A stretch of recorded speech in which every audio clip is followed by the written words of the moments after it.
बहुत समय पहले की बात है। एक सुंदर और प्यारी लड़की थी जिसका नाम सिंड्रेला था। वो बहुत अच्छी और दयालु थी, लेकिन उसका जीवन दुखों से भरा था। जब वह छोटी थी, उसकी माँ मर गई। कुछ समय बाद उसके पिता ने दूसरी शादी की। उसकी सौतेली माँ बहुत ही कठोर और घमंडी थी। उसकी 2 बेटियां भी थीं।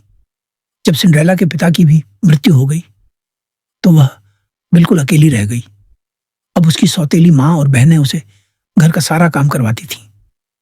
सिंड्रेला खाना बनाती, कपड़े धोती, झाड़ू पोंछा करती और रात को राख के पास सोती थी।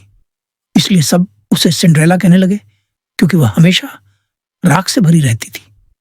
फिर एक दिन पूरे राज्य में खबर फैली कि महल में एक राजा का बेटा राजकुमार एक शाही नृत्य सभा बॉल रखने वाला है।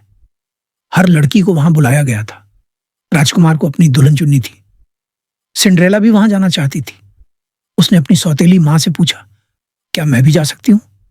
उसकी मां ने हंसकर कहा, तुम उस गंदे कपड़ों में, तुम्हारे पास न अच्छा कपड़ा है, न जूते, न सवारी। तुम घर में रहो और काम करो। सिंड्रेला बहुत दुखी हुई। जब सब महल चले गए, वह बगीचे में जाकर रोने लगी। तभी एक चमकदार रोशनी के साथ एक प्यारी बुजुर्ग औरत वहां आई। वह बोली, रो क्यों रही हो बच्ची?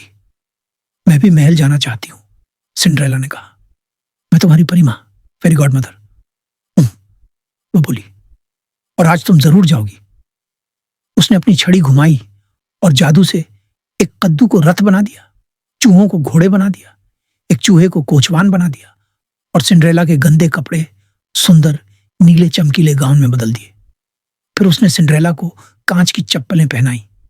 लेकिन ध्यान रखना, परी मां ने कहा, जैसे ही घड़ी में 12 बजेंगे, सारा जादू खत्म हो जाएगा।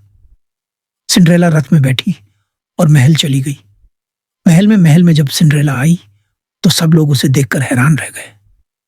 वह बहुत सुंदर लग रही थी। राजकुमार ने उसे देखा और तुरंत कहा, क्या आप मेरे साथ नाचेंगी? सिंड्रेला और राजकुमार ने सारी रात नाच किया। दोनों को बहुत मजा आया। लेकिन जैसे ही घड़ी में 12 बजे, सिंड्रेला दौड़ते हुए बाहर निकल गई। भागते समय उसकी एक कांच की चप्पल गिर गई। राजकुमार ने उसे उठाया, लेकिन सिंड्रेला जा चुकी थी। राजकुमार की खोज अगले दिन राजकुमार ने पूरे राज्य में ऐलान कर दिया। वह उसी लड़की से शादी करेगा जिसके पैर में वह चप्पल आएगी। सभी लड़कियों ने कोशिश की, लेकिन चप्पल किसी के पैर में नहीं आई।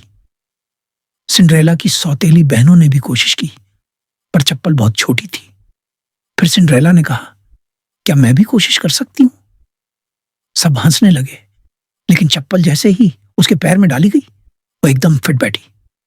फिर जादू से उसके कपड़े दोबारा सुंदर गाउन में बदल गए। सब हैरान रह गए।